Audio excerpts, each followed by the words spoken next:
La da Ornado unyelekai football hadu kumba shis pas nemru. Henry lada umlej banelekai haka Al Nassr Saudi Arabia. Yo ban kata lane ban yu kejat hapok ka White House ha Amerika. Namar ba Ornado la yo ban leju kejat haka White House jong kari Amerika bane kendu yo Donald Trump kumu delegate na pok kari Saudi Arabia. Kane kadai sak kawaipat ka jingkentho jong Walid Al-Faraj ya Ornado. Hakaba Ornado layo baleju kejar menjakendu ya Presiden jong kari Amerika Donald Trump na duka kat kendai terik ubnai November jar pusan. Hakaba layo ru ban ya Sean Durlang bat Donald Trump bat kumjuru bat Hespa jong kari Amerika ketau Elon Musk. Henry hadin balami mentah ka jing huri hura ka jing bomes ngutu jengmut hakaling jong Ornado bat ke Saudi Pro League. Kaba Ornado la boykot ru hadu asin yelekai na kamta ka Al Nassr tang na kadaw jong jing dawa pan pinkala ye ka Public Investment Fund.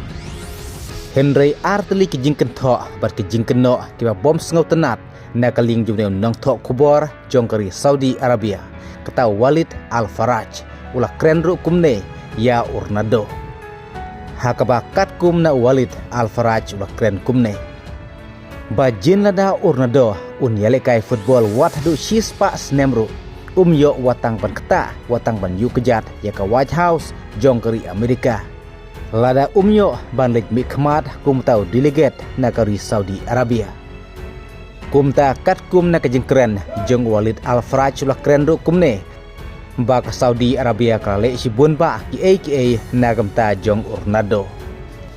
Nang ta ka weipar ka jing kentho pat ka jing keno jong Walid Al-Faraj ya Ornado la kren ru kumne. Ba Ornado di bantip ya ka cika ka bau don menta.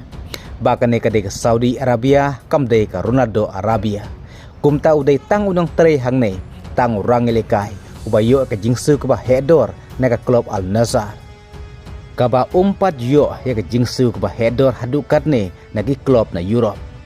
Kumta Ornado dewan burom ya ke Saudi Pro League balada umlak ban burom lane umlak ban buat kat kum ke jing penyaja ke manajemen kabha ba Ornado mino na ke Saudi Pro League. Hakaba kat kum na ke Saudi Pro League official ke penmiru na ke jing tho ba kano karai jong ke manajemen kam de banwan na ke lingyo player. Bat omdon uno player boy lekai ke Saudi Pro League ban long kam halor ban ya ke manajemen kata ke Saudi Pro League official. Kumta uno player umdon hok ban persya ya ke rai jong ke manajemen. Kum taru ke dangsa mentah ke day ya ke jing up bak ke rai ba Ornado unsale bak ke klub Al Nassr.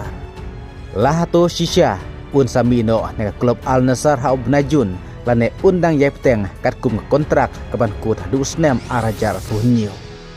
Ke Al Nassr hak Asian Champion League 2 kan sekun persya ya ke Ardak FK. Hak kadwe tarik mentab na Februari hak por news pawa menmit. Bat kat kum nei kubor ki balami entak janmit kilaong ba Ornado lakwa ban mi madano hak ne kejilikai hak Asian Champion League 2. Hak bakarai kadang ap mentan na klub Al Nassr. Kadba kejilikai hak Saudi Pro League kasadai satar kat sautrik mentab na Februari persya ek Al Fateh hak por kadwe beji menmit. Kublai sibun.